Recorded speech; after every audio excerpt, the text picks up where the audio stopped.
My name is Daniel Reese. I'm 35. I used to believe that family would show up when it truly mattered, that when the worst day of your life arrived, the people who claimed to love you would put everything down to stand by your side. But I learned, in the coldest way, that sometimes blood doesn't bind, it blinds. My wife, Marissa, passed away 3 days before my younger sister's 30th birthday, and instead of comforting the man who had just lost the love of his life, my family chose to go ahead with the party, balloons, champagne, glitter, while I stood by a closed casket. Marissa and I had been together since college. She had a laugh that made strangers stop mid-conversation, and a mind sharp enough to scare lawyers. Her illness came hard and fast, an aggressive cancer that didn't care how young or kind or full of life she was. In her final weeks, she held my hand every night, whispering, "Just remember me soft, not sick." I promised I would, and when she passed, I thought the people who had watched us grow together, who had claimed to love her like their own, would mourn beside me. Instead, they told me, "Daniel, it's just bad timing. That Samantha's 30th only comes once. That Marissa would want us to celebrate life, not sit in grief." I remember standing in my mother's hallway, holding Marissa's photo in one hand and listening to them plan decorations in the other. My heart didn't break, it hardened. I didn't argue, I didn't beg, I just left. I buried Marissa quietly, without a single family member there. Her parents came, a few college friends. But my side? Empty chairs. My own mother sent a floral arrangement with a ribbon that read, "Rest, sweet Marissa," like it was a distant relative who had passed, not the woman who had been part of every holiday, every Sunday dinner, every family text chain for 10 years. In that silence, I stopped calling them, stopped explaining. I let their choice speak for itself, and in those weeks that followed, something else surfaced. A quiet conversation I had once had with Marissa over tea, when she told me, "Don't let anyone rewrite our story, not even your family." At the time I didn't understand, but soon I would, because when the will readings came, hers first, and then Grandpa's, everything changed. The day of Marissa's will reading felt colder than the funeral.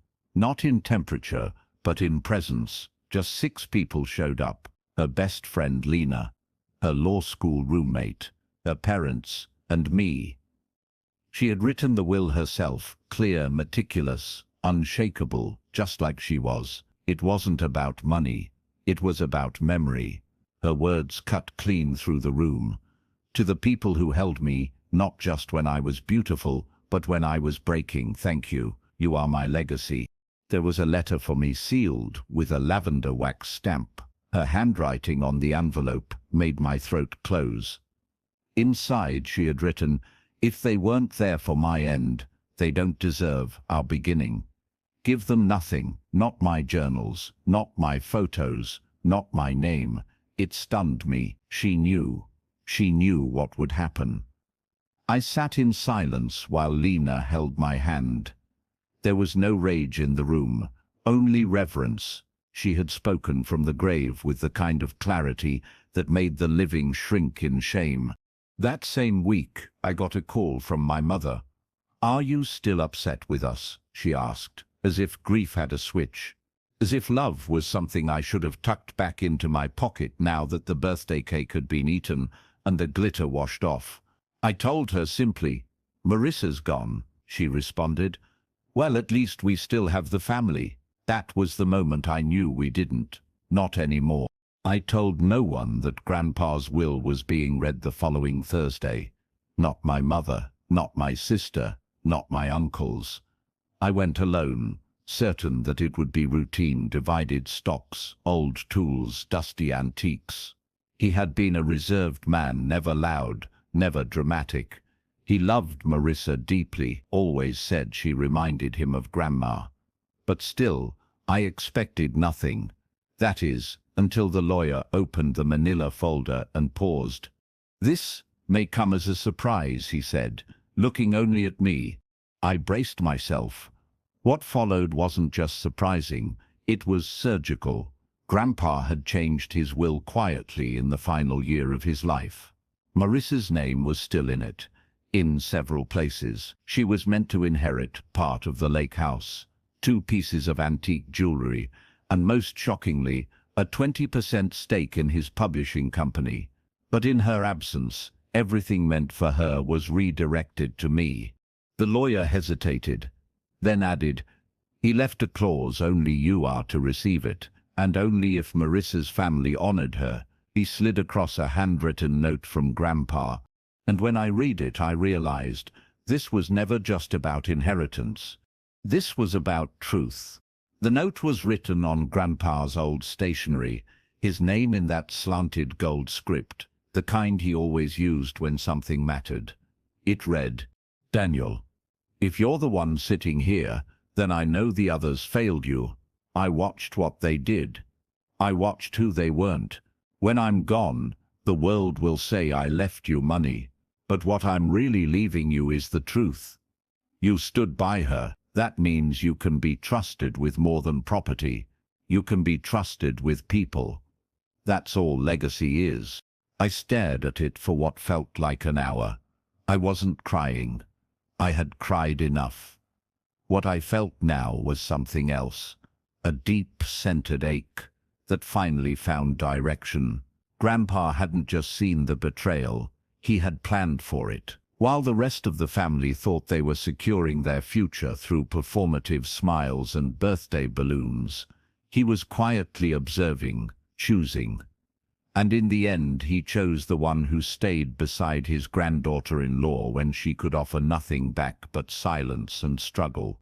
That 20% stake in the company wasn't ceremonial. It came with voting rights, with control, with power. My sister Samantha had been lobbying for years to run part of the operations. My uncles assumed they'd inherit leadership in turn, but with one signature. Grandpa had re-rated the river, and now that river was in my hands. The lawyer said I could contest any moves made in the company within the last 6 months. I asked, "Does that include hiring and title changes?" He nodded. "It includes everything." I didn't speak to anyone that night. I drove straight home, pulled out Marissa's box of journals, and sat with them for hours. She had written everything, her pain, her prayers, her observations about my family. "They smile at me like I'm temporary," she once wrote. "I hope when the time comes, they're the ones who feel small." That line stung, because I realized she had never been fooled. Not by their words, not by their attendance. She had seen who they really were, and in her own way, she had left me a blueprint. I spent the next few days meeting quietly with the company's board, asking questions, listening. I learned that Samantha had already positioned herself as the future of the family business, but no one had signed off. No one had voted. It was all assumption, and in a few quiet motions, I froze her assent, legally, gently, without announcement. She would find out soon enough, and this time, it wouldn't be me on the outside looking in. When Samantha found out her title offer had been frozen, she texted me once, "What are you doing?" I didn't respond. I didn't need to. The paperwork had already been filed.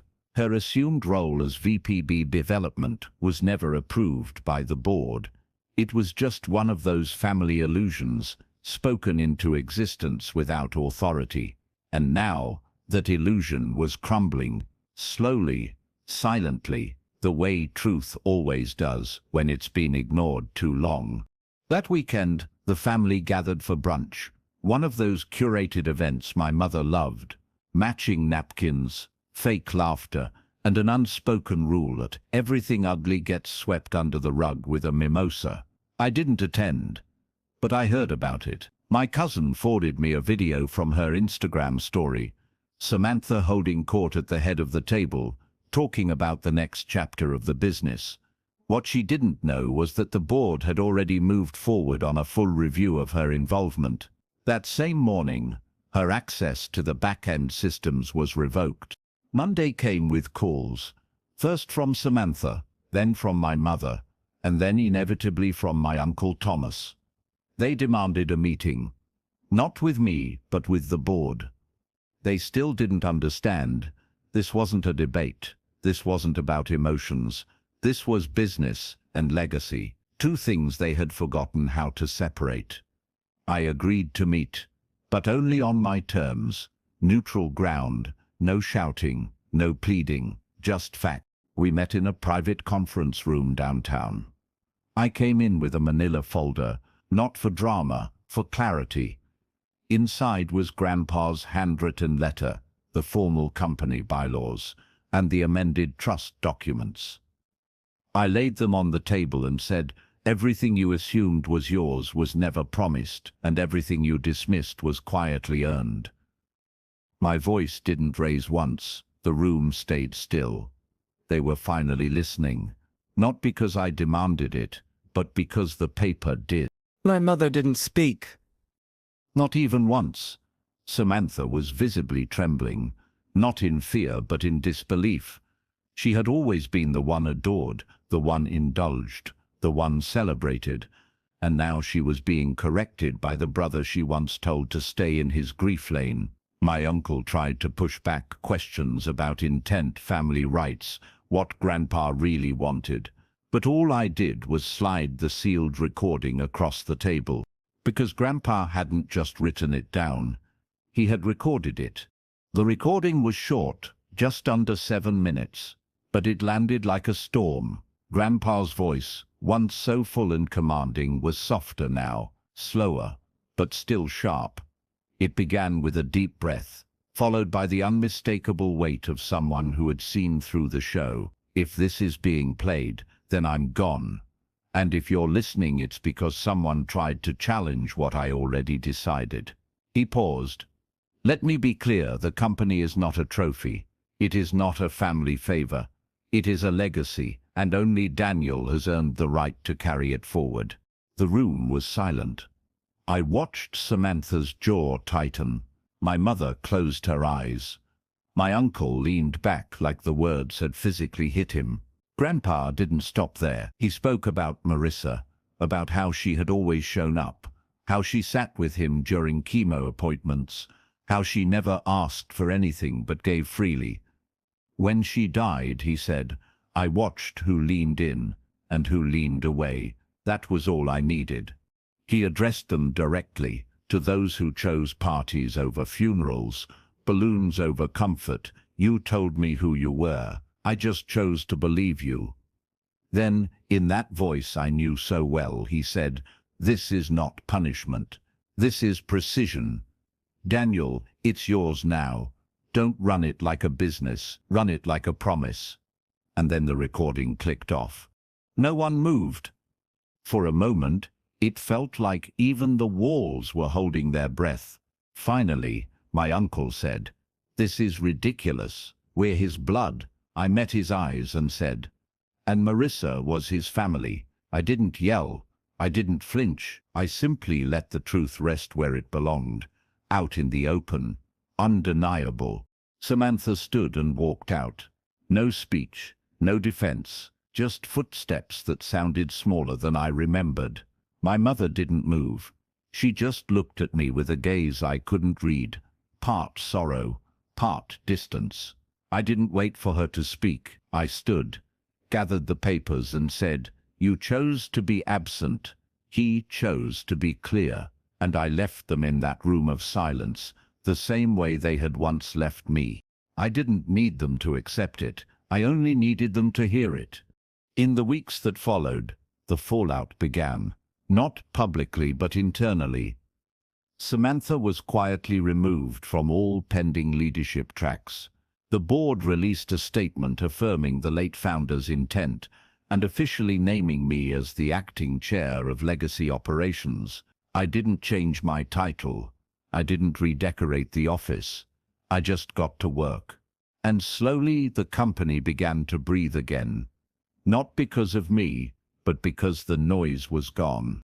But grief doesn't vanish with clarity. It just changes shape. Some nights I still sat on the edge of the bed, hand hovering over the space where Marissa once slept. Her scarf still hung on the hook by the door. Her favorite tea sat in the cabinet untouched.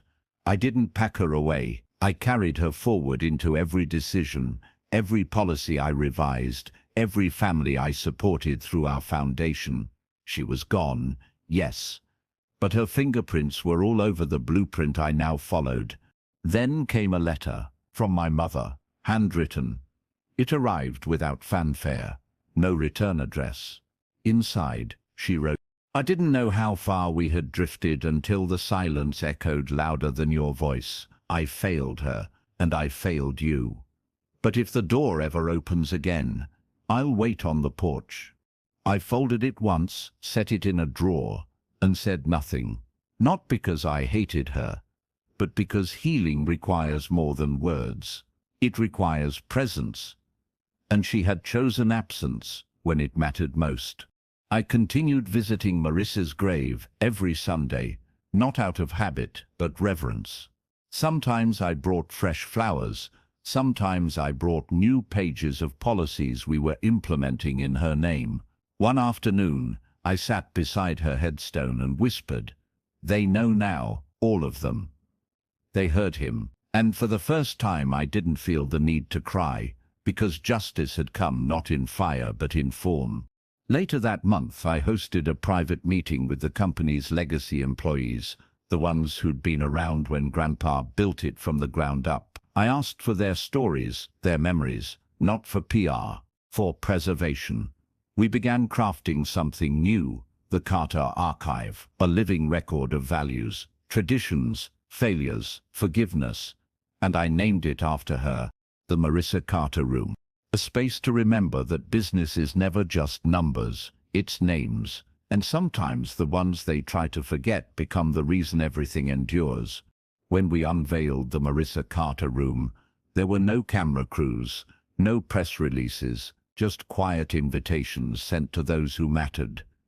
Former employees, hospice volunteers, a few of Marissa's old law professors, people who had shown up not just at her brightest, but during her darkest hours. The room was simple, light oak floors, a glass case of her handwritten notes, her old courtroom blazer, hung in a shadow box, and in the center, a quote etched into the wall. "You don't need a title to leave a legacy. You just have to stay." That line came from one of Marissa's journals.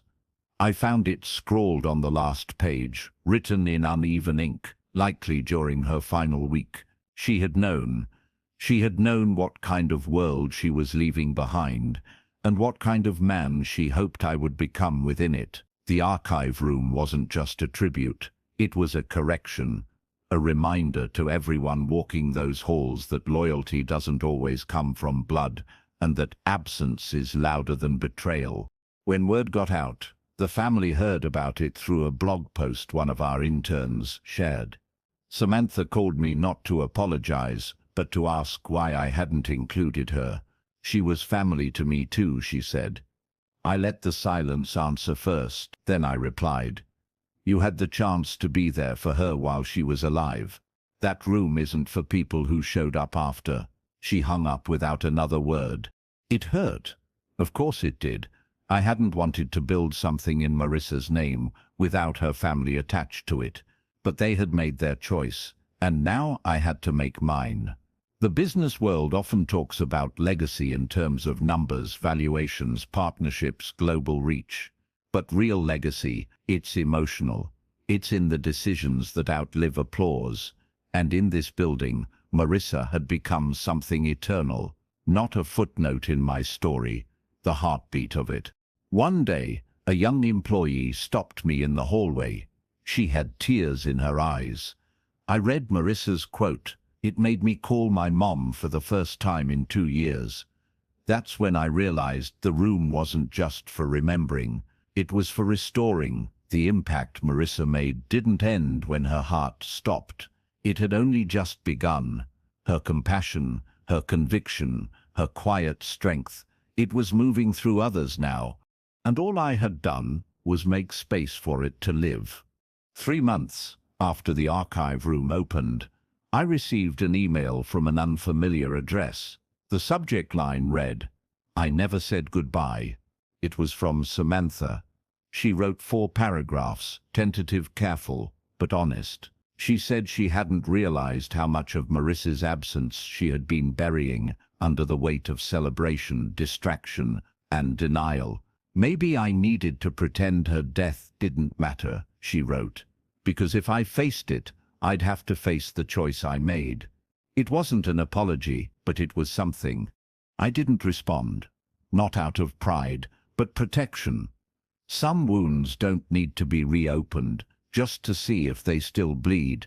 Instead, I forwarded the email to my private folder, labeled "Letters They Didn't Send in Time." It sat there beside one from my uncle and a short handwritten note from my mother, postmarked 2 days after Grandpa's recording had been played. They all carried the same theme: regret without restitution, reflection without return. But life doesn't wait for people to catch up. We were moving forward. The company's culture began to shift tangibly. Employees were more engaged, retention rates improved, and younger hires began asking about her, not about me or the board or our products. About Marissa. It was surreal, watching her become a symbol for something bigger than grief, for grace, for strength, for staying even when no one else does. One afternoon, while walking the production floor, I noticed a mural in progress, painted by a group of interns on the back wall of the East Corridor. It showed 2 figures, one standing tall, the other kneeling beside them, offering support. Above it was a line I recognized instantly: "Don't rewrite our story, not even your family." That was Marissa's line. I had only ever read it in her journal. Someone must have shared it from the archive. And now, it was becoming part of our walls. I stood there for a long time, tracing the outlines with my eyes. The past no longer weighed me down, it moved through me. I wasn't holding on to grief anymore. I was building with it, using every silence, every absence, every choice they made as a foundation. That's the thing about betrayal: it hurts. But it also clears the path, shows you who never truly stood beside you, and who always did, even in their final breath. And when you learn to build with what's left, nothing they took can ever destroy what you're creating. The boardroom had always been a cold place. Polished wood, glass panels, sterile lights. But after everything that happened, we redesigned it.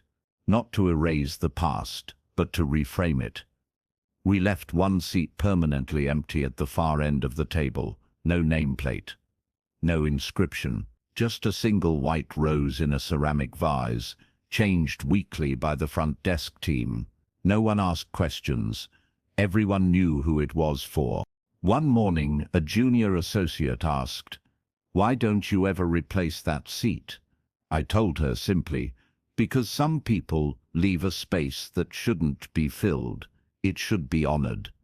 That answer spread. Interns whispered it to new hires. Executives repeated it during team onboarding. Over time, that seat became part of our culture. Not a symbol of mourning, but of memory. It reminded everyone that decisions affect real people, that leadership has a cost, and that legacy isn't something you take, it's something you live up to. The will reading had changed everything. Yes. But it hadn't just exposed their priorities, it had revealed mine. I used to think I wanted my family's approval, their praise, their presence. But now, I wanted something deeper. I wanted peace, and I had it. Not in abundance, not every hour, but in enough measure to breathe again without bitterness. Samantha tried again. This time, through my mother, she asked if I'd be willing to talk over coffee. "Just to clear the air," my mother said. I asked, would Marissa be at that table? She paused. "No, of course not."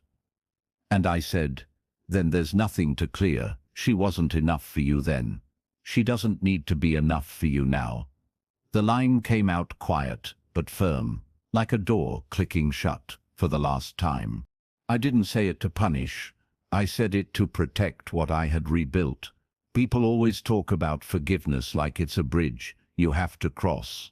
But sometimes it's not a bridge. Sometimes it's a gate. One you lock gently behind you, not out of hate, but to make sure the storm stays on the other side. And I had finally found a place where the wind no longer reached. A year to the day after the funeral, I returned to the gravesite alone. No flowers this time, no formal words, just me, standing in the soft silence between trees and stones, with the letter I'd written in my hand. I read it out loud, not because I believed she could hear me, but because I needed to hear myself say it. "You were right," I whispered. "They rewrote everything until the will spoke louder, until you did." I told her about the seat in the boardroom, the archive room, the employees who now quoted her without knowing they were echoing a woman they'd never met. I told her that her story was no longer mine alone to protect. It had spread into corners of the company we never imagined, into the values we put in writing, into the decisions that now carried her fingerprints like a quiet signature. She didn't just live, she led. On the way back to the car, I stopped by a bench near the hill where she used to read. Someone had etched words into the wood. Some legacies don't speak, they echo. I sat down, let the breeze pass over me, and felt its lightness, not the kind that comes from forgetting, but the kind that comes from carrying the memory correctly. I didn't have to hold on to the pain anymore, just the purpose. Back at the office, we began rolling out a mentorship program in her name, pairing rising employees with leaders in quiet roles. We called it the Stay Initiative, after her most powerful gift, the act of staying when everyone else turns away. We didn't market it, we didn't package it, we simply let it move quietly through the company, the way she once moved through our lives, soft, steady, unforgettable. And one afternoon during a company-wide gathering, a young manager stood up and said, "I never knew Marissa, but I feel her in the way we're led." That's when I knew she had become more than a name. She had become the foundation beneath everything we were building, not just a memory, a movement. And all of it, every inch of it, was born the day they chose not to show up. A year and a half after Marissa's funeral, I received one last letter, this time not from my family, but from her. It had been tucked away in a safety deposit box, something she'd set up in private. The envelope was thick, sealed with that same deep plum wax she used on every meaningful message. Inside was a single line, written in that deliberate, graceful hand. "If they couldn't carry your grief, they never deserved your light." I sat there for a long time, holding that sentence like it weighed 1,000 pounds. Because, in her quiet way, she had said everything. She'd seen it all coming. She'd watched the small cruelties. She'd felt the shifting eyes, the shallow sympathies, the birthdays that mattered more than pain.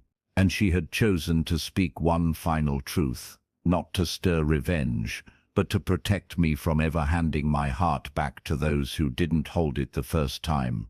That was her real will, not the document filed in a law office, but the one she wrote in every word, every gesture, every silence that followed their betrayal. And in honoring that, by holding the line, by building the company around her essence, I had fulfilled it. I never saw Samantha again. She moved out of state, started a consultancy firm, married a man with no memory of what she'd done. My mother sent cards for Christmas and my birthday. I opened them, but never replied. Not out of cruelty, out of clarity, because love, once abandoned, has to earn its way back. Not with flowers or signatures, but suffering stood through. And they hadn't stood through a thing. The company stands stronger now than it ever did. Not because of money, not because of growth, but because we remember what it cost to forget someone too soon, and because there's a seat no one will ever fill, and a name that echoes in every hallway, every mentor meeting, every quiet act of staying. I walk differently now. I speak softer, but with more weight. I don't chase closure. I carry presence, because when someone tries to erase the person you loved and fails, that's when you realize the will wasn't theirs to read. It was yours to live.